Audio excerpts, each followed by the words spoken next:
স্বাগত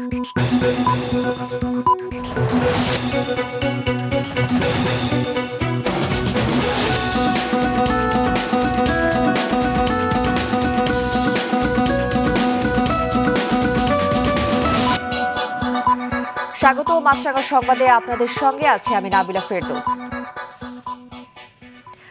ঢাকার মিডফোর্টের ব্যবসায়ী লালচাঁদ সোহাগ নির্মম সন্ত্রাসের শিকার। এই ঘটনাকে চাঁদাবাজির তকমা দিয়ে বিএনপির ভাবমূর্তি নষ্ট করার চেষ্টা হচ্ছে বলে অভিযোগ করেছেন দলের মহাসচিব মির্জা ফখরুল ইসলাম আলমগীর। সকালে বিএনপি চেয়ারপারসনের গুলশান কার্যালয়ে সংবাদ সম্মেলনে তিনি বলেন, প্রকাশ্যে এ ধরনের হত্যাকাণ্ড অনেক প্রশ্নের জন্ম দেয়। ঘটনার তীব্র নিন্দা জানিয়ে তিনি এতে জড়িতদের দৃষ্টান্তমূলক শাস্তি দাবি করেন। বলেন, যে কোনো অপরাধমূলক কর্মকাণ্ডের বিরুদ্ধে বিএনপির অবস্থান দৃঢ়। পরিস্থিতির উন্নয়নে দেশের দায়িত্বশীল মহলকে সোচ্চার হওয়ার আহ্বান জানান তিনি। ফ্যাসিস্টদের ফিরিয়ে আনার ষড়যন্ত্র হচ্ছে বলেও তার অভিযোগ। একটি চিহ্নিত মহল পরিকল্পিতভাবে আমাদের দল এবং শীর্ষ নেতৃত্বের শালীনতা ও চরিত্রহরণের দুঃসাহস প্রদর্শন করছে।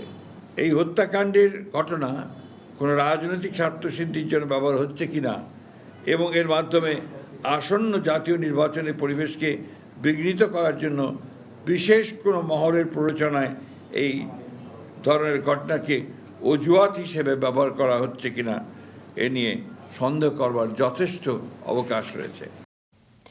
আজ পটুয়াখালী ও বরগুনায় পদযাত্রা ও পথসভা করবে জাতীয় নাগরিক পার্টি এনসিপি। শুরুতে পটুয়াখালী পৌর শহরের নিউ মার্কেট থেকে পদযাত্রা শুরু করার কথা রয়েছে। সেটি লঞ্চঘাট, চকবাজার, পুরানবাজার, মুকুল সিনেমা হল, বনানী পৌরসভা হয়ে সার্কিট হাউসের সামনে যাবে। সেখানে তাদের পথসভা করার কথা আছে। কর্মসূচিতে অংশ নেবেন দলের কেন্দ্রীয় আহ্বায়ক নাহিদ ইসলাম, সদস্য সচিব আখতার হোসেন, দক্ষিণাঞ্চলের মুখ্য সংগঠক হাসনাত আবদুল্লাহ, উত্তরাঞ্চলের মুখ্য সংগঠক সার্জিস আলম সহ অন্যান্য নেতারা।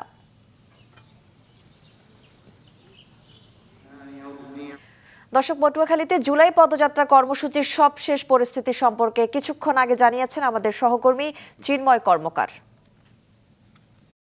দেশ গড়তে জুলাই পদযাত্রার অংশ হিসেবে আজ 14তম দিনে পটুয়াখালী জেলায় অবস্থান করছেন এনসিপির কেন্দ্রীয় নেতৃবৃন্দ।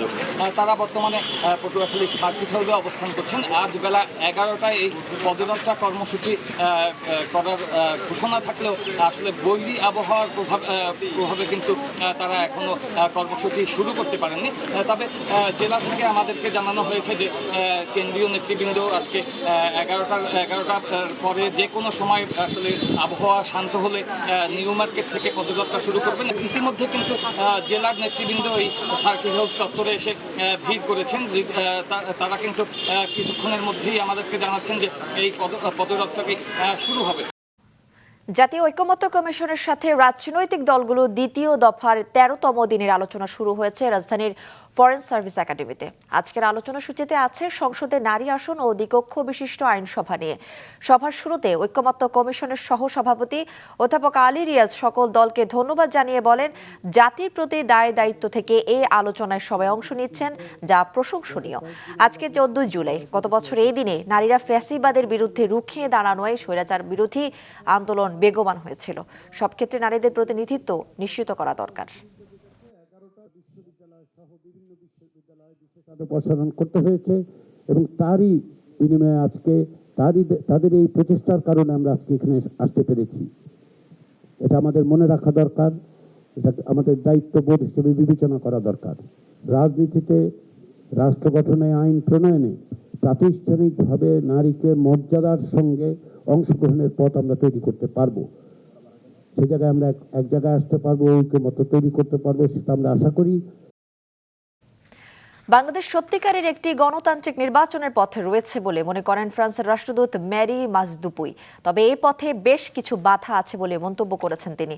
ফ্রান্সের জাতীয় দিবস উপলক্ষে দূতাবাসের আয়োজিত অনুষ্ঠানে তিনি গণতান্ত্রিক পথে এ যাত্রায় সবাইকে ধৈর্য ধরতে বলেন এবং সব বাধা কেটে যাবে বলে আশাবাদ জানান। প্রকৃত গণতন্ত্রের জন্য অন্তর্ভুক্তিমূলক ব্যবস্থা, মত প্রকাশ, সমাবেশ করার অধিকার, গণমাধ্যমের স্বাধীনতা ও ন্যায় বিচার প্রতিষ্ঠা জরুরি বলেন ফরাসি দূত। Under the wise and remarkable leadership of the chief advisor, the country is now heading towards truly democratic elections. In the context of the ongoing transition, we understand the need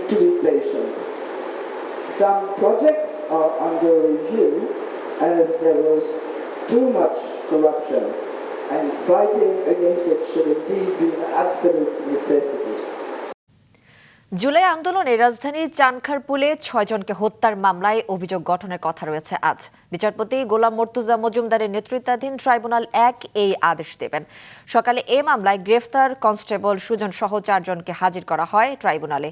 অভিযোগ গঠন হলে ট্রাইব্যুনালে এটি হবে বিচার শুরু হওয়া দ্বিতীয় মামলা। এদিকে সাভারি ইয়ামিন হত্যা মামলার ৩ আসামি ও মিরপুর জাহাজবাড়িতে জঙ্গি সাজিয়ে হত্যা মামলার সাবেক আইজিপি শহীদুল হক সহ ৩ জনকেও আজ ট্রাইব্যুনালে হাজির করার কথা রয়েছে। পানি নেমে যাওয়ায় ফেনী ও নোয়াখালী বিভিন্ন স্থানে বন্যা পরিস্থিতির উন্নতি হলেও এখনো পানিবন্দী আছে নিম্নাঞ্চলের অনেক মানুষ। ফেনীর পরশুরাম ও ফুলগাজী থেকে বন্যার পানি অনেকটা নেমেছে, তবে ছাগলনাইয়া, ফেনী সদর ও দাগনভূঞা উপজেলার কিছু অংশের লোকালয়ে পানি আছে। সেসব এলাকায় সুষম খাবার ও সুপেয় পানির সংকট দেখা দিয়েছে। অন্যদিকে বৃষ্টিতে ব্রাহ্মণবাড়িয়া সদর উপজেলায় ৪০ হেক্টর জমির শাকসবজির বীজতলা ক্ষতিগ্রস্ত হয়েছে। যশোরে ভারী বৃষ্টিতে শহরের তালতলা বাজার, টিবি ক্লিনিক মোড়, ঘোপ, প্যারিস রোড সহ বিভিন্ন এলাকায় পানি উঠেছে। দর্শক, ফেনী ও নোয়াখালীতে বন্যা পরিস্থিতির সবশেষ খবর কিছুক্ষণ আগে জানিয়েছেন আমাদের সহকর্মী জমির বেগ এবং মিজানুর রহমান রিয়াদ। ফেনী জেলার এবারে 25 বন্যা ফেনী জেলার 137টি গ্রাম প্লাবিত হয়েছে। জেলা প্রশাসকের তথ্য অনুযায়ী 137টি গ্রামের মধ্যে 21টি গ্রাম থেকে কিন্তু পানি অনেকটা নেমে গিয়েছে। তবে ওইসব এলাকার ওইসব গ্রামগুলোর কিছু কিছু জায়গায় হাঁটু পানি, কিছু কিছু জায়গায় আরেকটু নিচের পানি আরেকটু নিচে রয়েছে। তবে এখনও কিন্তু পূর্ণাঙ্গ পানি নামেনি। তো মূল সড়কগুলো থেকে এবং প্রধান সড়কগুলো থেকে পানি কিন্তু অনেকটা নেমে গিয়েছে। ফেনী শহরের যে আশ্রয়কেন্দ্রগুলো আছে, আশ্রয়কেন্দ্রগুলো থেকে প্রায় মানুষ কিন্তু তাদের নিজেদের বাড়ি ঘরে চলে গিয়েছে। আশ্রয়কেন্দ্র থেকে মানুষ তার বাড়ি ঘরে গিয়ে দেখছেন তাদের কারো কারো ঘর ভাঙা, কারো কারো ঘরের সোফা সেট, ফার্নিচার তো সব নষ্ট হয়ে গিয়েছে, ল্যাপটপ সবই নষ্ট হয়ে গিয়েছে। স্থানীয়রা জানান যতদিন পর্যন্ত ফেনীর মুহুরী, কহু এবং সিরুনা নদীর স্থায়ী টেকসই বাঁধ নির্মাণ না করা হবে এবং এই অবৈধভাবে যারা ফেনী শহরের এই পাগড়িছড়া খাল, দমদমা খালগুলো দখল করে রেখেছে, এই দখলমুক্ত করা না হবে ততদিন পর্যন্ত ফেনীবাসী বন্যার হাত থেকে মুক্তি পাবে না। সকাল থেকে কয়েকটি এলাকায় ঘুরে দেখেছি যে আসলে যেসব এলাকায় আসলে জলাবদ্ধতা ছিল সেগুলোতে কিছুটা পানি বেড়েছে। তো লোকজন বলছে যে আসলে বৃষ্টিপাত হলেই যেভাবে আসলে পানি বাড়ছে সেভাবে পানি না নামার কারণেই কিন্তু এই জলাবদ্ধতা দেখা দিচ্ছে। এইদিকে জেলার বিভিন্ন উপজেলার যে নিম্ন অঞ্চলগুলো রয়েছে, বিশেষ করে যে গ্রামীণ সড়কগুলো, সেই গ্রামীণ সড়কগুলো এখনও পর্যন্ত কিন্তু কয়েক ফুট পানির নিচে তলিয়ে আছে এবং যে মানুষের বাড়ির উঠোন এবং অনেকেরই কিন্তু বসতঘর থেকে পানি নামলেও এখনও রান্নাঘরগুলোতে পানি রয়েছে, যার ফলে কিন্তু তারা আসলে তাদের যে খাওয়া দাওয়া সহ বিভিন্ন সমস্যায় ভুগছেন। গত 10 মাসে 24,30,000 নতুন গ্রাহক এবং 20,000 কোটি টাকা আমানত বেড়েছে ইসলামী ব্যাংকের। গতকাল রাজধানীর ইসলামী ব্যাংক টাওয়ারের ঢাকা অঞ্চল ও কর্পোরেট শাখার অর্ধবার্ষিক ব্যবসা উন্নয়ন সম্মেলনে একথা জানান ব্যাংকের চেয়ারম্যান উবায়েদুল্লাহ আল মাসুদ। বলেন তারা শরিয়াহ ভিত্তিক ব্যাংকিংয়ের মূল মডেলে ফিরেছেন। অনুষ্ঠানে উপস্থিত ছিলেন প্রতিষ্ঠানের ঊর্ধ্বতন কর্মকর্তারা। আন্তর্জাতিক প্রসঙ্গ, গেল 24 ঘন্টায় ইসরায়েলি হামলায় গাজা জুড়ে আরও 95 প্যালেস্টাইনি নিহত হয়েছেন। উপত্যকার হাসপাতাল কর্তৃপক্ষ জানিয়েছে নুসাইরাতের বাজারে ইসরায়েলি হামলায় কমপক্ষে 17 জন নিহত হয়েছেন। শরণার্থী শিবিরে একটি পানির সংগ্রহস্থলে ক্ষেপণাস্ত্র আঘাত হানে, যার ফলে কমপক্ষে 10 জন নিহত হন। আরও কমপক্ষে 17 জন আহত হয়েছেন। বাজারে হামলার বিষয়ে ইসরায়েলি সেনাবাহিনী এখনও কোনো মন্তব্য করেনি। এ ছিল এখনকার মতো। ফেসবুকে আপডেট পেতে ভিজিট করুন মাছরাঙা টেলিভিশনের পেজে, ইউটিউব চ্যানেলেও দেখতে পারেন আমাদের সংবাদ, প্রতিবেদন ও অনুষ্ঠান। আমাদের পরবর্তী সংবাদ দুপুর 2টায় দেখার আমন্ত্রণ রইল।